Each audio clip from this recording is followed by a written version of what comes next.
Three, two, one. Hey, welcome into the Stinkin Truth Podcast. It's championship weekend, probably.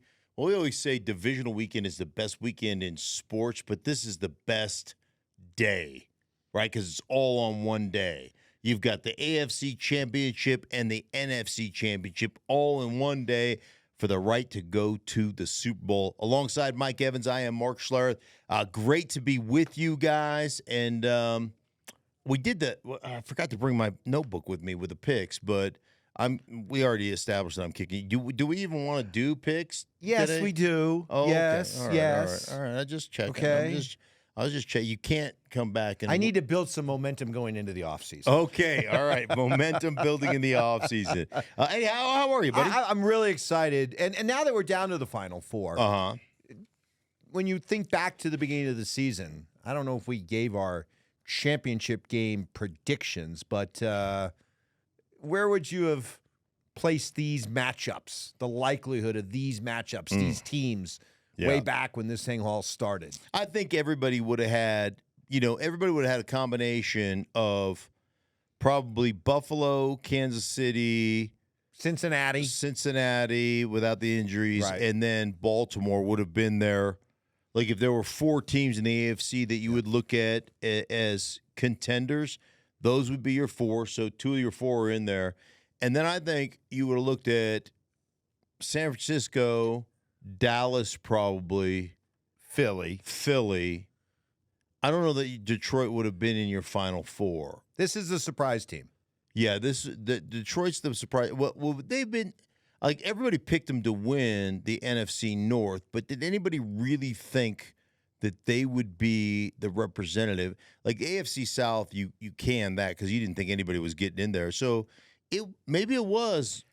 I think Detroit was kind of labeled. I think Detroit was kind of labeled the team that, while we didn't think that they would necessarily make it to the NFC Championship game, they probably were that team that nobody would want to play. Yeah. One of the favorites wouldn't necessarily want to have to play at Detroit, but would still probably find a way, Philadelphia, Dallas, for example, to get by them. Right. But, hey, here's Detroit, still standing. Here they are, and this is awesome that they are in this position. And I think if you were just to rate kind of, you don't have a dog in the hunt, so to speak. Detroit would be your team, wouldn't it?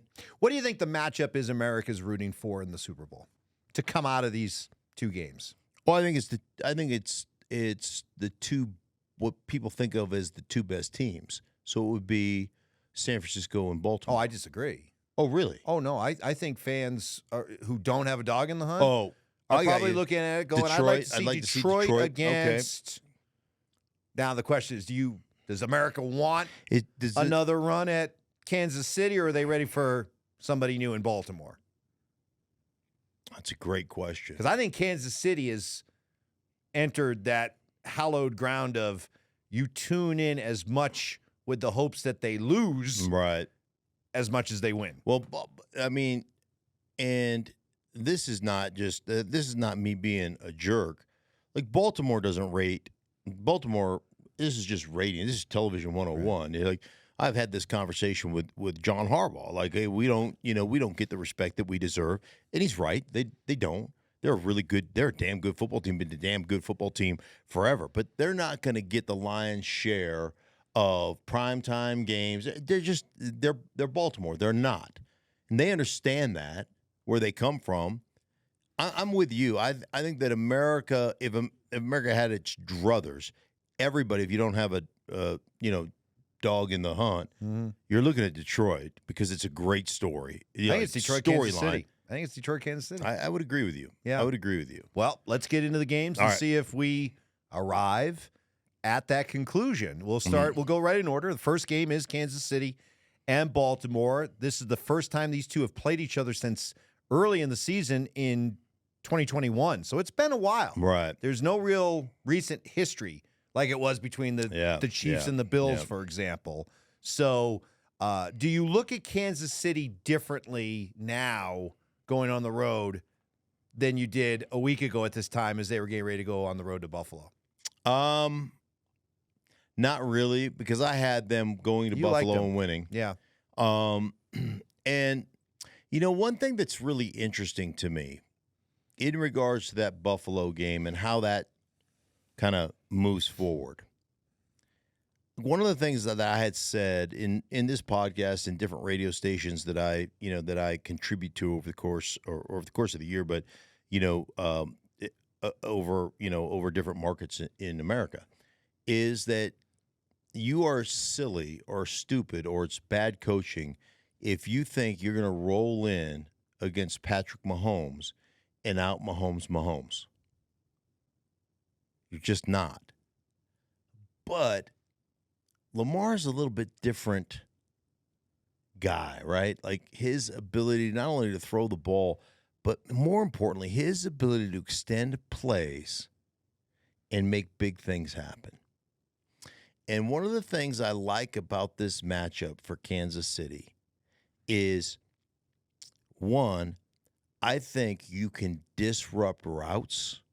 I think their corners, their nickel, I think their guys on the outside are good enough and have been great. Look at Snead, who hadn't given up a touchdown until last game against Buffalo in the end zone that required your quarterback to scramble, to avoid pressure, to get outside the pocket, and to make throw an absolute dime, and Shakir or whatever his name is, make an unbelievable catch in the end zone.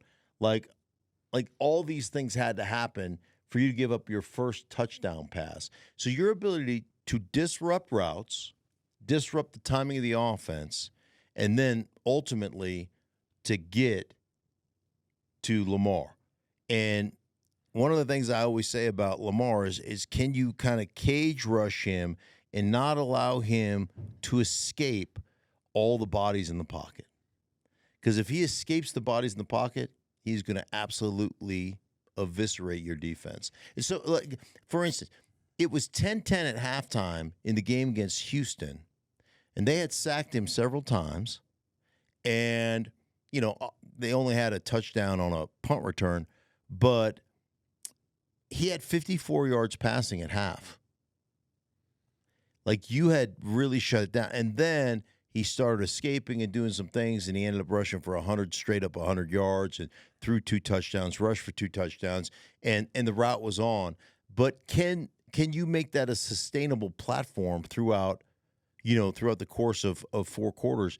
And I think Kansas City has the defense to at least make that interesting. So if you're Kansas City, you just came off going up against Buffalo, a very mobile quarterback. Mm-hmm. So in theory, you should be well prepared to go up against another mobile quarterback, unless Lamar is a different kind of mobile quarterback. What's the difference between his mobility and Josh Allen's mobility? Right. Josh Allen's mobility is more straight line, run you over. If you're going to do design QB runs, it's more of a QB, quarterback counter, that type of stuff.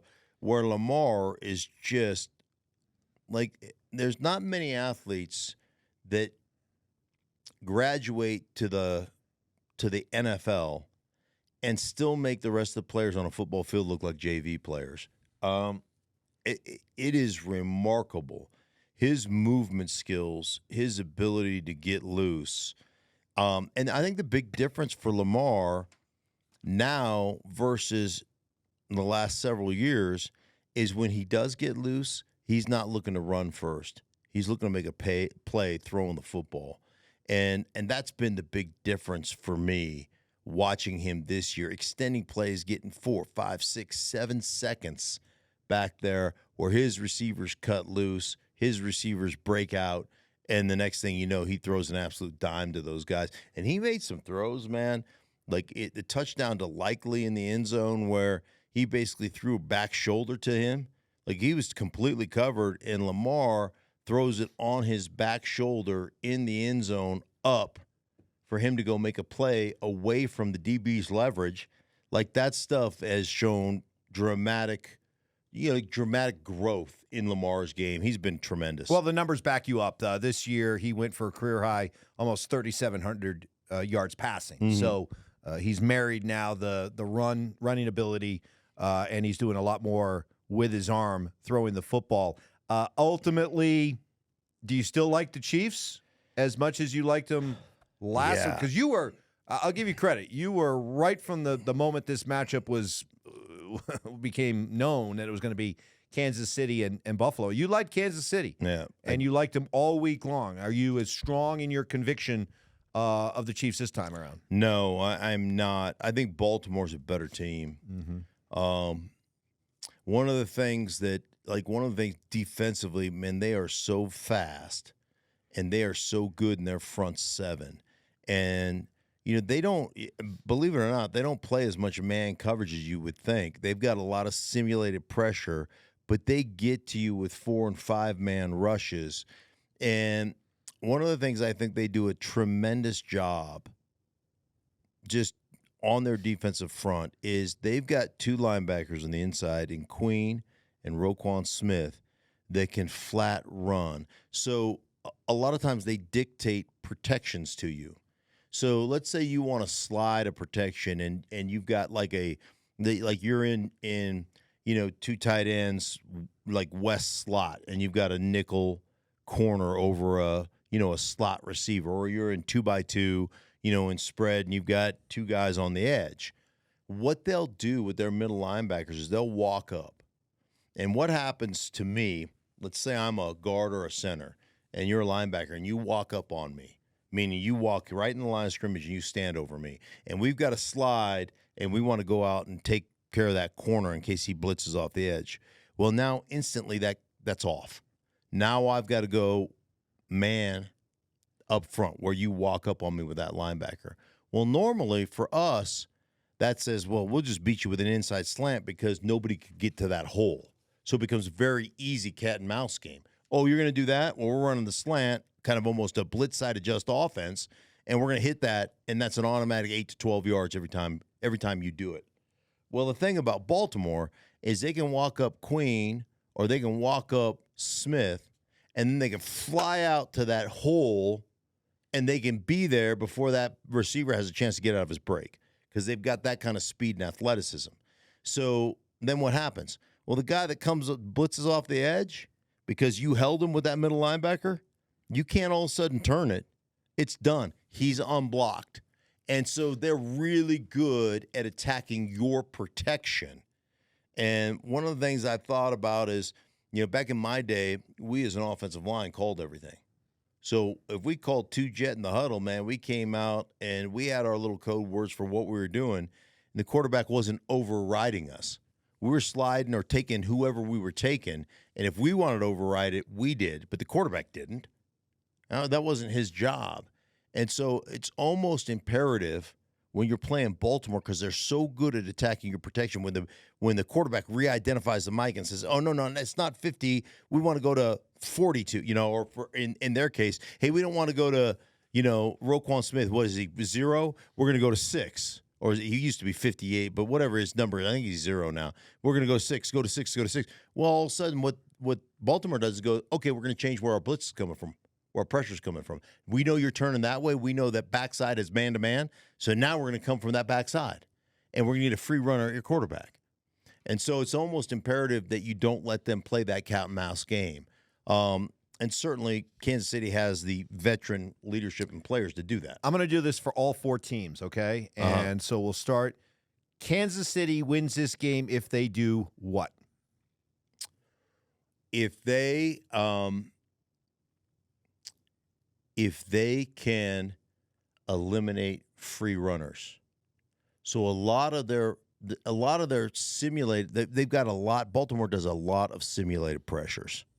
So it looks like they're bringing the house, and they end up bringing 4, but the 4th guy is a slot corner. The 4th guy is a safety. The 4th guy is a linebacker, the 5th guy. If you can eliminate free runners at the quarterback, I think Patrick Mahomes will beat them. Baltimore wins this game if they do what? Baltimore wins this game. Baltimore wins this game if I think Baltimore will win this game if they can run the football effectively. Because if they can run the football effectively, it's going to open up the RPO game. It's going to open up the quarterback run on the read zone stuff. It's gonna fit right in to what Baltimore and the way Baltimore wants to play this game. If you have to get into straight drop back and basically win from a drop back game, I don't think that's what they do well. It's same thing I think about San Francisco. Like, they ended up winning. There's a reason that the 49ers were 1-30 minus, down 5 points or more in the fourth quarter. They were 1-30 coming back because they don't play the drop back game. That's not their style of football.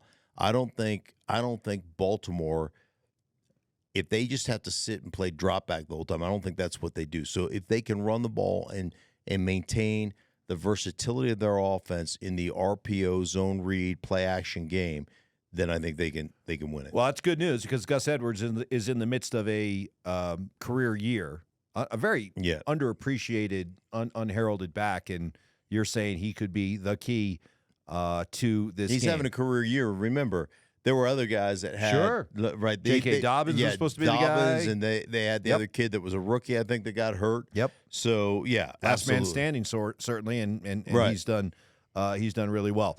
All right, so ultimately you like the Ravens. I like the Ravens in this game. Yes, I agree with you. Okay, let's move over to the NFC, and we got San Francisco and Detroit. I wonder if you look at San Francisco, if you have the same confidence in them as you did a week ago at this time, or did their performance against the Packers shake that confidence at all? Yeah, I think that my confidence in them has grown. And I think it's grown because they did not play well. For everybody saying, hey, man, their quarterback didn't play well. Well, he played well when the game was on the line and it mattered the most. That's when he played well. And what have I told you about San Francisco? If they don't run the ball effectively, so think about how the game played out. In the first quarter, San Francisco had, count them, one offensive possession. And what does that do to you as a play caller? As a play caller, you start to count possessions and you start to go, shit, in a 12-possession game, we're going to get 6. Pucker factor. 7. Mm-hmm. And therefore, you get out of what you do well. And I was shocked during the course of that game, especially in the first half, of how much empty gun they were in. It's not what they do the best. It's not what they really run the ball and set up all their play action stuff off their running game. And part of that is, your ability to motion McCaffrey out of the backfield and then all of a sudden have Debo running the ball. So there's a mixture there that they lost, and I don't know if Debo's back or not, but they got into a situation where, as much as people want to make it, and we all do, about offense, right, and Brock Purdy didn't play as well, I thought, for me, of all the games I called for San Francisco this year, which was 2, and all the games I watched them play, I thought it might have been the worst performance by their defense that I'd ever watched. I thought, they didn't defend the run very well. They got beat up on the line of scrimmage, which, their defensive line, the rotation is great. I thought when Green Bay ran the outside run game, the transportation series, the crack pull stuff, I thought one, defensive ends didn't get off the ball, and then that anytime a wide receiver comes down and cracks, Mike, on the end of the line of scrimmage, that means when he goes down, your guy who's covering's got to come replace. They call it crack replace. And you've got to come and you've got to establish a new edge. So all of a sudden they crack, that tackle pulls, you got to meet that tackle in the backfield. You got to turn back everything back into the flow of the defense. I thought they were garbage at doing any of that. DN didn't beat you're not beating the blocks of wide receivers, and your safeties and corners aren't flying up there and reestablishing a new edge. So Green Bay was able to capture the perimeter of the defense. on a consistent basis in the run game. And I just thought that they did. I thought it was probably the worst game I have watched San Francisco play on the defense side of the ball. And that, to me, from just an pure embarrassment standpoint, that to me is going to get rectified. Now, the one question or the one concern I really have is their third corner, Ambry Thomas.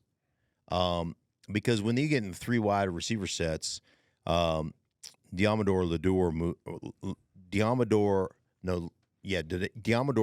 Lenore moves into the slot, and then Thomas comes and plays the other corner.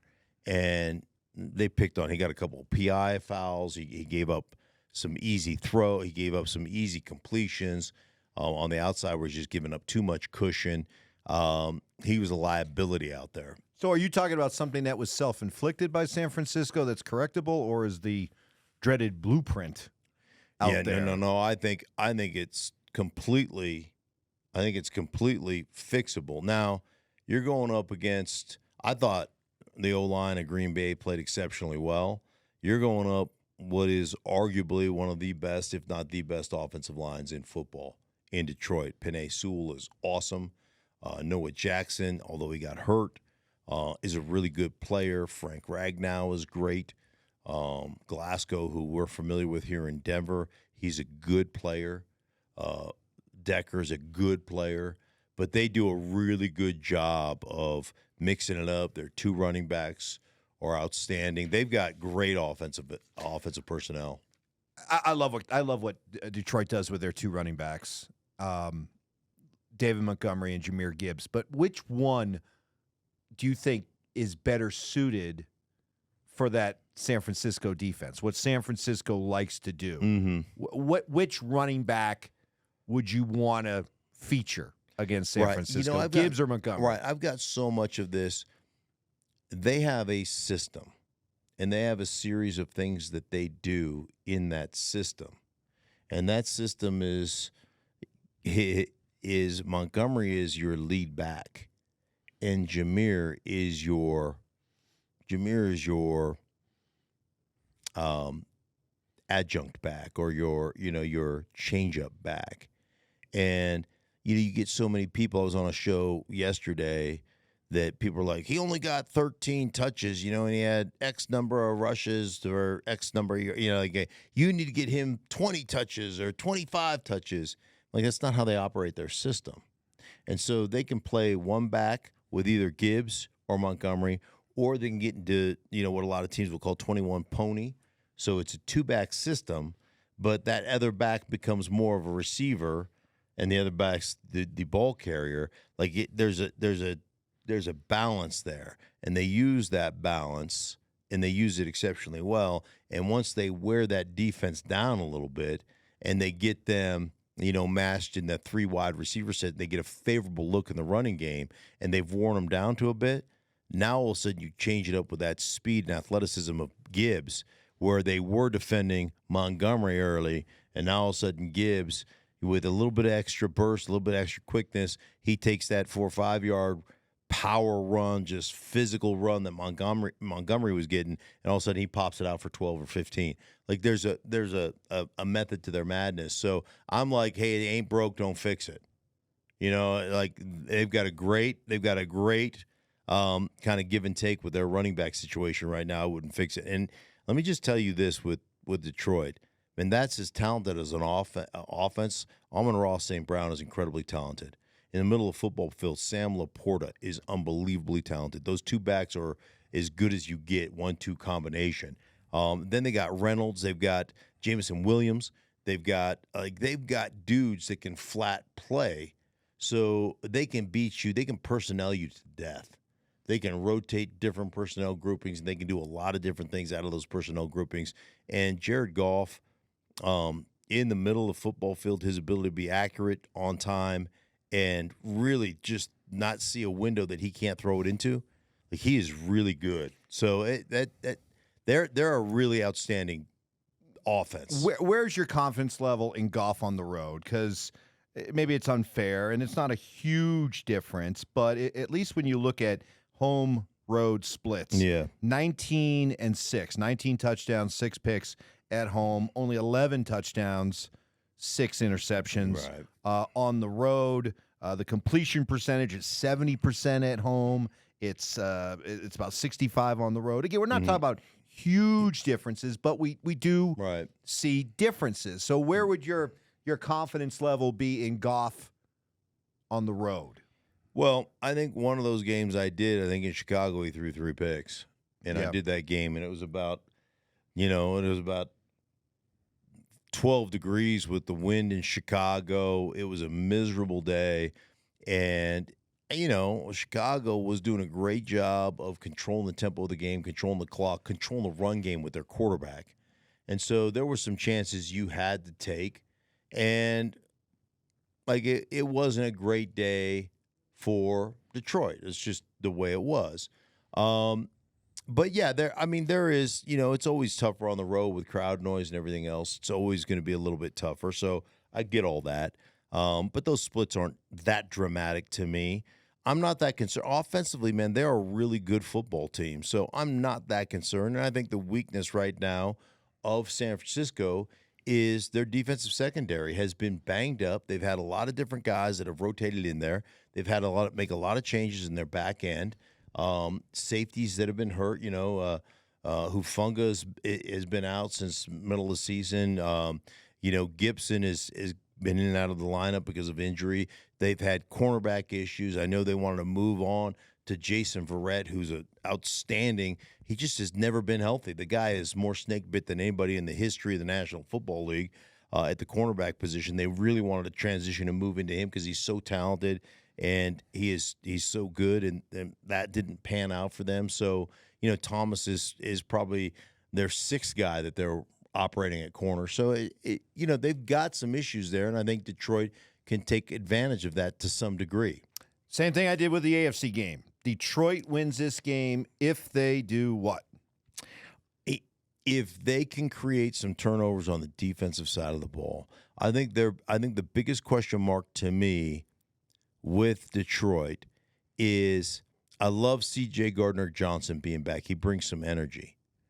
But, we used to refer to them as war daddies, like guys that you just have to have a plan for. Like, oh, my God, how are we going to take care of this guy as a blitzer? How are we going to take care of this guy as a cover corner? How are we going to take care of mostly this guy as a linebacker or a pass rusher? And if they have one dude that's a war daddy, we're good.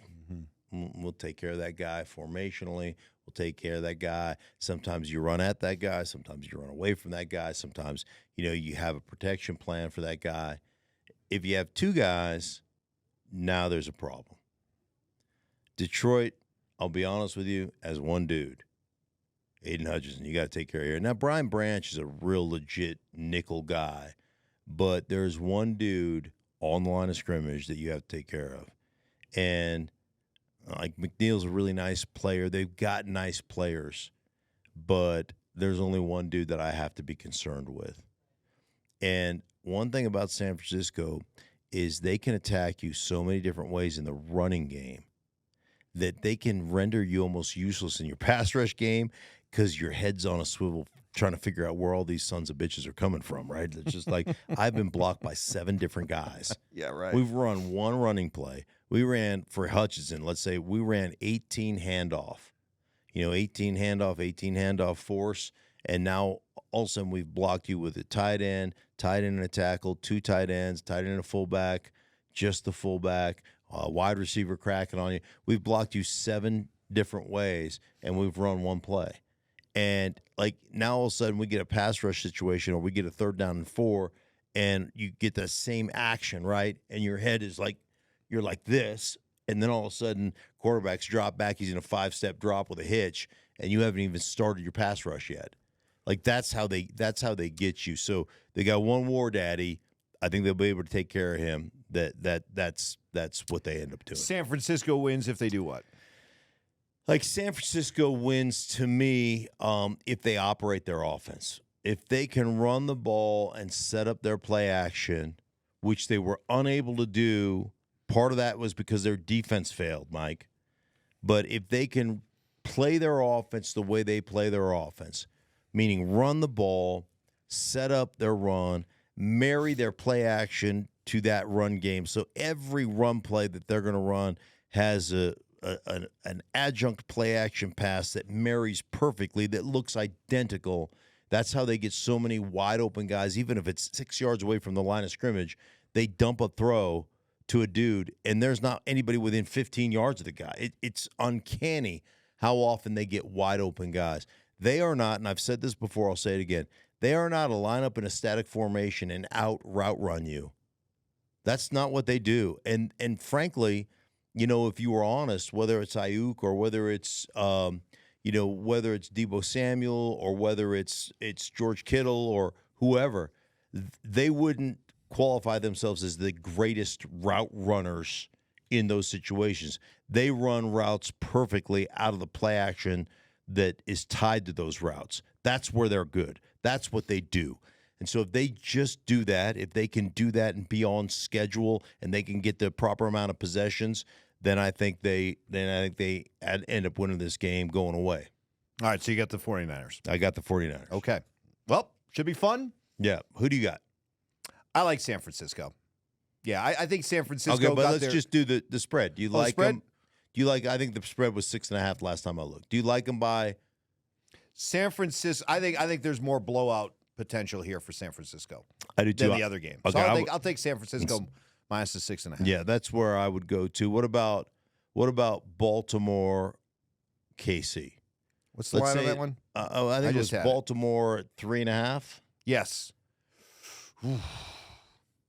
I think this feels like a field. I think Baltimore wins, but by a field goal.